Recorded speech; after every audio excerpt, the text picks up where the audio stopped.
It's technically called, you could say that it is the chapter of comfort. If you would like, you could label John chapter 14 the chapter of comfort. So Jesus is letting them know, don't let your heart be troubled. He says, you believe in God, believe also in me. I need y'all to catch that. Make sure you pay attention to that. Who did he say believe in? Who did he say believe in?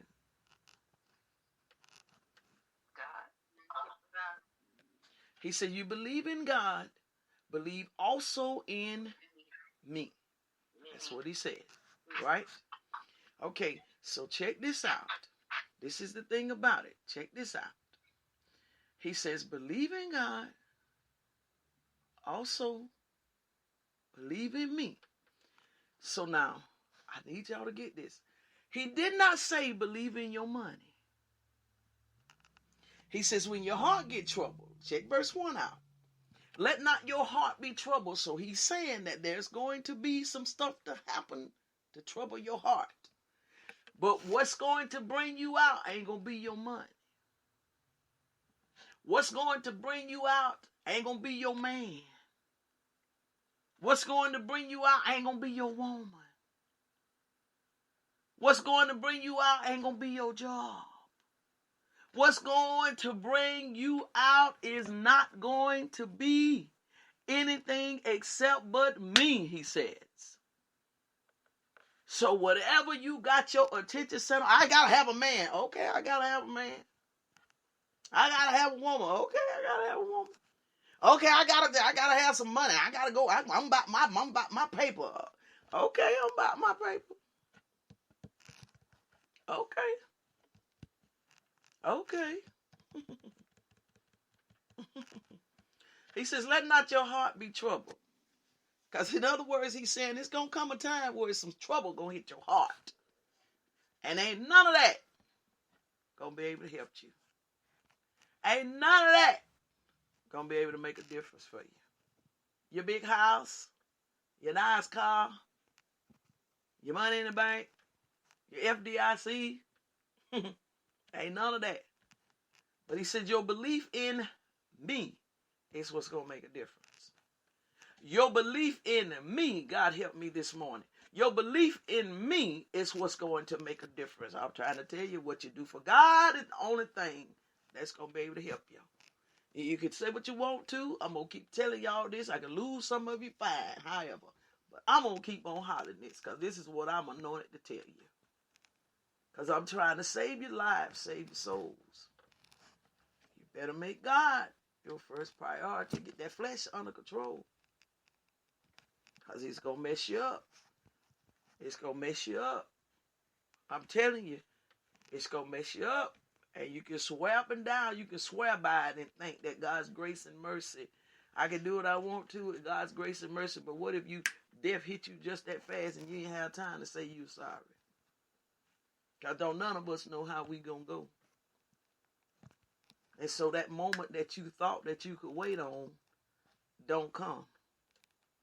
Then what? When it's best to let God align things up for you.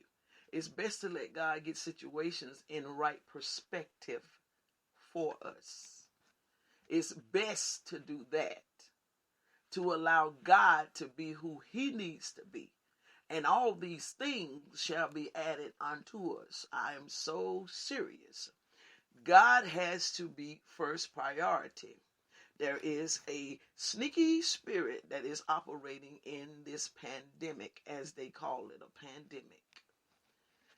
It is a sneaky spirit that is operating, and that spirit is for the enemy, which is the wolf, to attempt to pull sheep from pastures. Very sneaky, very subtle. And it is to just lure them into a sleep, is what it would be. To lure them into a place of sleep, because there is a nature on the inside of all of us, not some of us, every one of us. There is a nature on the inside of us to go against God.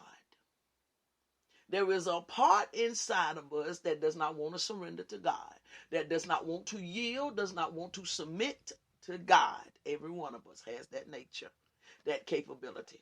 And so his thing would be to lure us into a place of sleep, or into a place of being in that particular position right there. And it is a subtle luring is what it will be. It's not going to be an outright just snatch us out of it, but it will be a subtle luring. You understand? Just a subtle trickness about it. It's just a little bit here and a little bit there. Whereas the scripture would say it's the small foxes that are destroying the vine, not the big things, but the small foxes. Well, I didn't pray yesterday. You just think it's just something that you didn't pray yesterday, or you know what I'm saying, or you think it's just something that you didn't listen to some type of word or something that fed your spirit, and also I'll make sure that I do it today since I missed it yesterday. Well, then today he gets you overwhelmed with stuff, busy or whatever the case may be. Not always busy. Sometimes it's just busy watching TV, or sometimes it's just busy on social media, or that's why I got sick of it. I had a bellyache of social media. And sometimes it's just the mere fact of sitting up conversating with somebody or something, and before you know it, it has taken up the time that you would have been spending with God. Those little things like that are very, very dangerous. They're very, very dangerous. It's the little bitty stuff, little bitty simple stuff, such as not making sure that you make a connection. You need to always make sure that you make a connection, with who it is that the Lord has put in your pathway. You need to make sure that you make a consistent connection, because no man is an island unto himself. So you can actually think that you don't have to have the connections. Keep thinking that. Keep thinking that. Keep thinking that you're strong enough on yourself. See, you're already being deceived right there.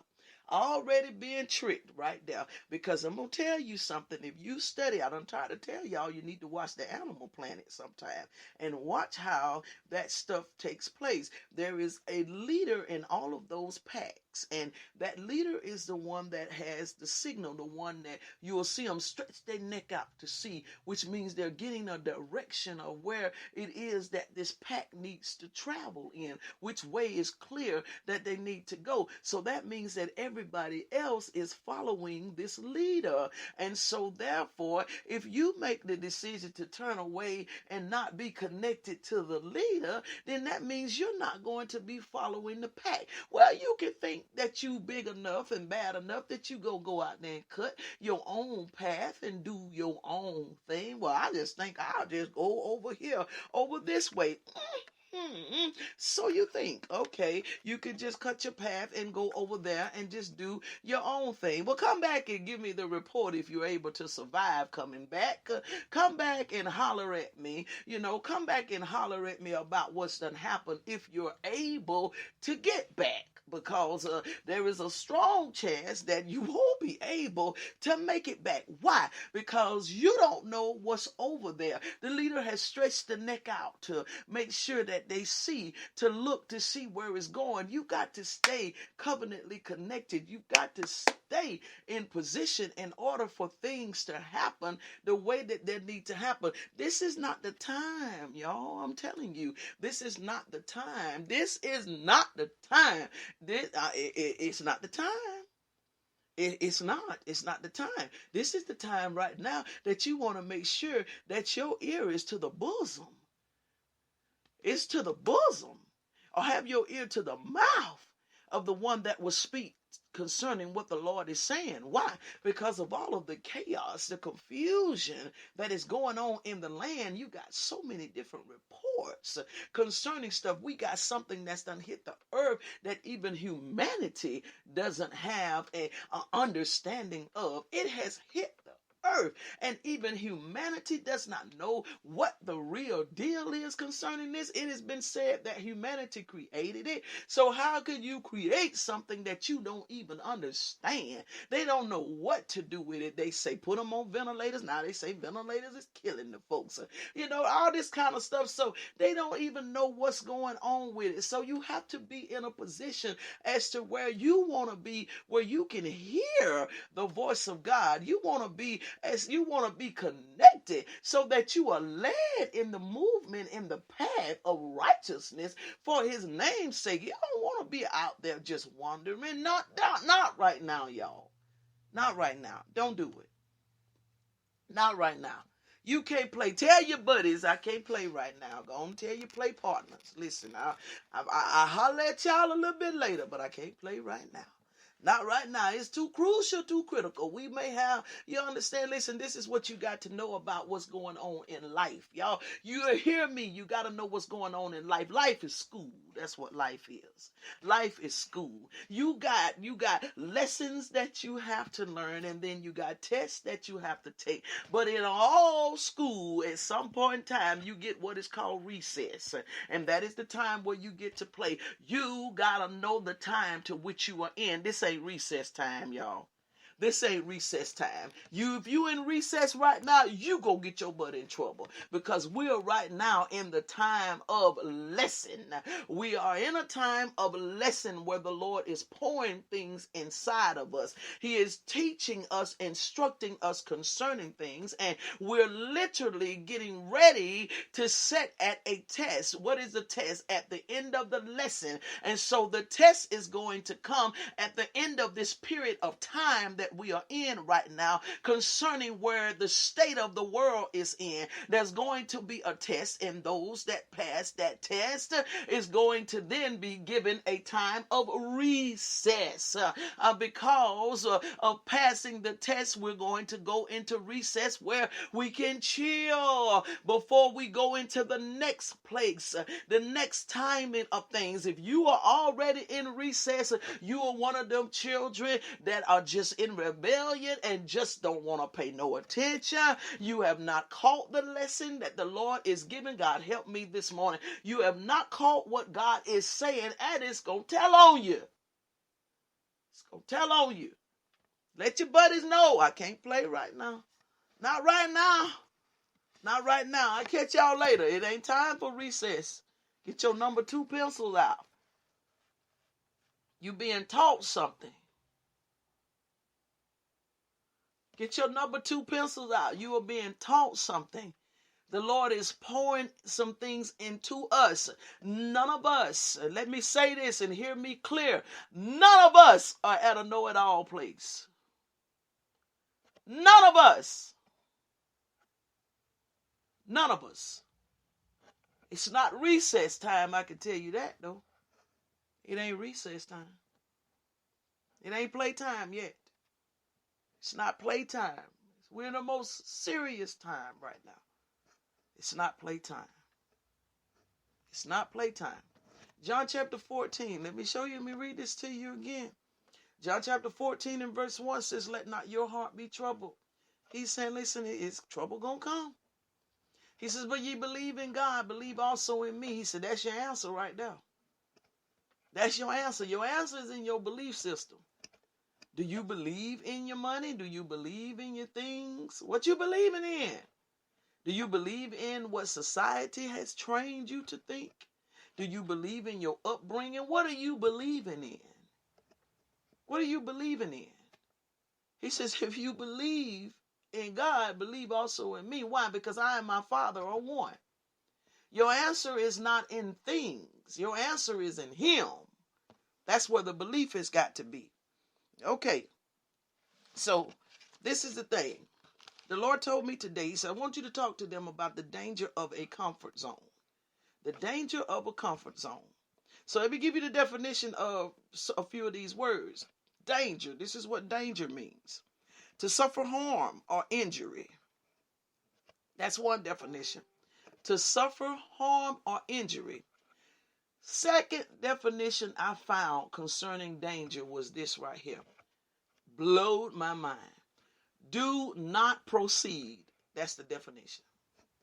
Do not proceed. Now, you all know what that means. It means don't go no further. Do not go any further. Danger means